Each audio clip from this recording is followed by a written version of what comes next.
Dr. Usman Abdulrhaman is an infectious disease consultant and the Vice President, Nigeria Infectious Disease Society. He will be looking at this issue with me here in the studio. Dr. Usman Abdulrhaman, glad to have you join me. Thank you. All right, well, it's for the 3,000 cases across the year. What they're trying to do now is particularly is good. You would say producing the antivenom. Yeah. But of course, before the production, if any will take place, the hospitals have to have this antivenom. Yeah. What's your sense of this action and what I have just explained now? Yeah, it's very important that the hospitals in the country should be able to stock antivenom in their pharmacy unit. But however, there are critical issues or factors that usually make them not to store it. Okay. One of it is, of course, that it's usually expired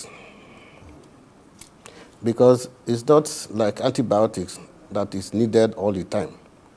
So that is why some hospitals are actually scared to have it in the stock, because sometimes you might be there for a month or two and nobody actually needed it. But however, the life of human being is more critical than the economic cost. So I still believe that whatever it is, every hospital should be able to have anti-snake venom in their hospital. That is number one. Number two, I also believe that even if we want to reduce the economic cost of it, at least we are urging the government to see how we can dedicate 2 or 3 centers, especially in Abuja here. We can say, okay, FMC Jabi, National Hospital, make it mandatory that, and teaching hospital, Ogolada, make these 3 hospitals in Abuja to ensure that whatever it takes them, whatever the cost, they must ensure that antivenom is there all the time. So that anytime it happens, people will know where to go. Not going from one hospital and tell you, go to another, because the time is essential in the management of snake bites. Yeah. Very key. The earlier you start the management is very key. So therefore, if there is designated center, people will know waste time. Once you have snake bite, you know where to go. So because prompt treatment is very key in the management of snake bite. Now, I'll get back to the issue of... the same thing in other states. It's not just Abuja now.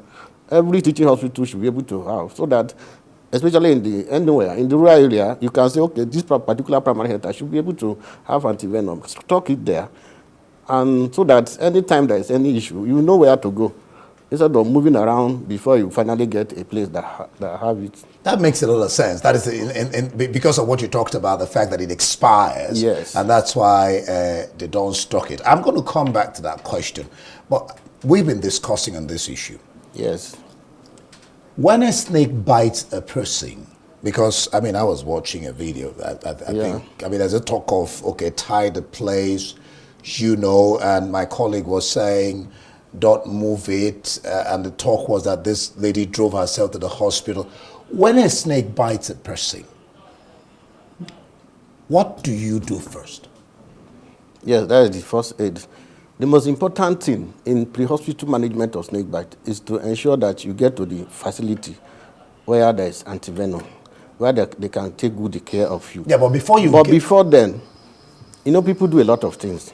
Yeah. So I'm going to talk about it, and I'm going to discourage it. So you don't tie a tourniquet. You don't suck that you want to suck the bite out, the snake venom out. It's not possible. You cannot suck. So the only thing is, you can immobilize the limb that is affected, maybe by a splint. By? A splint. What do you mean a splint? Not bandage. Okay. Yeah, it's in the hospital.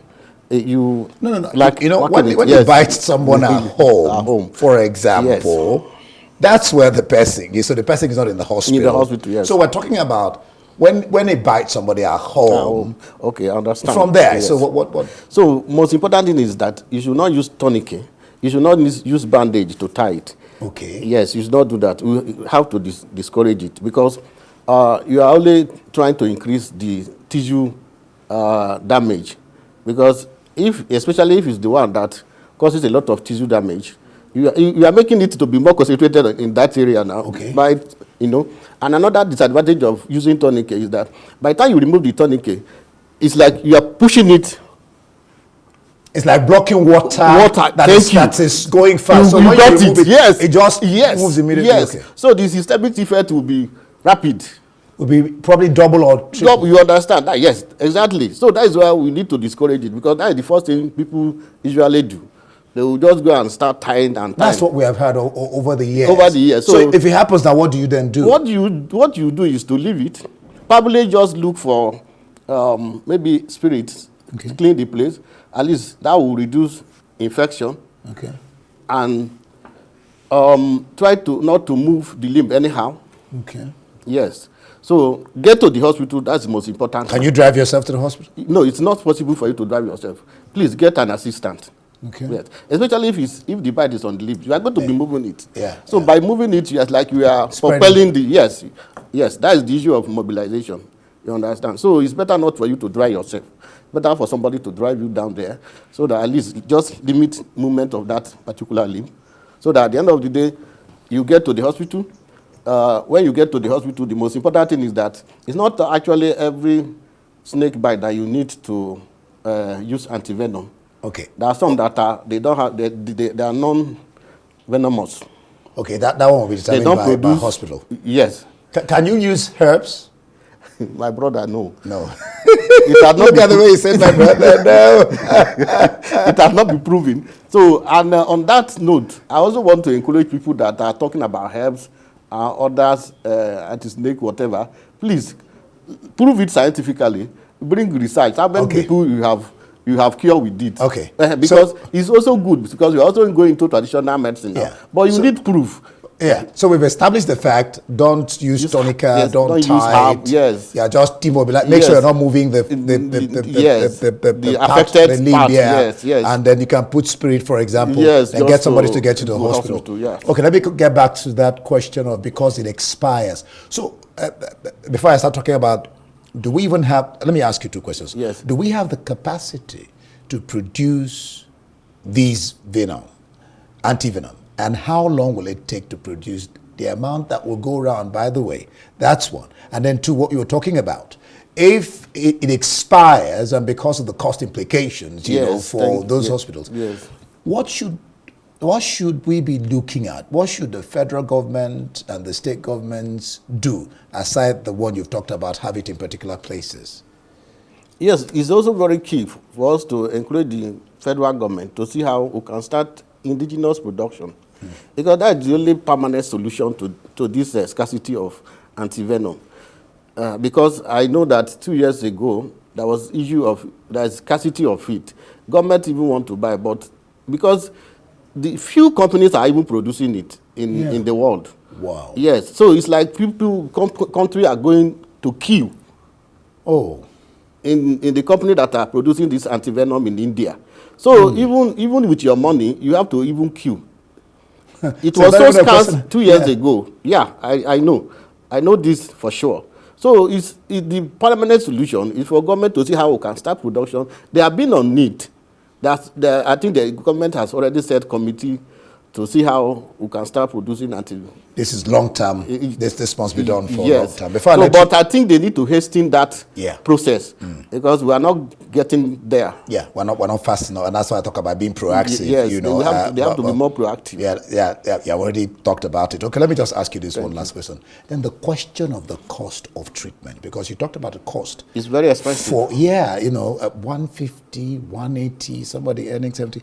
So. Again, this speaks to the attention we pay to our health system and the importance we place on the value of lives. Probably we need to put it as part of NHIS, maybe to also help, because it's not on NHIS, I think so. So if it's on NHIS, that means government is already subsidizing it. So federal government, state government, local government should see how they can subsidize. Because you can see that when this anti-snake venom is really scarce, sometimes you get it at rate of 300,000. Wow. So if you imagine somebody in rural area, where are you going to get 300,000 to buy snake venom? That one is like a death sentence. Do you understand? Already. Yes, that is the point. So we also urge as a society to see how government can subsidize this and probably make it free at the designated centers, and also see how it can be part of NHIs. And then, of course, the question of making sure our environments are clean. That one is, in fact, there's no argument about this, because I think prevention is better than cure. Yeah. Dr. Usman Abdulrhaman, an infectious disease consultant and vice president, Nigeria Infectious Disease Society. It's been interesting discussing this issue with you. Thank you. Thank you so much for being here.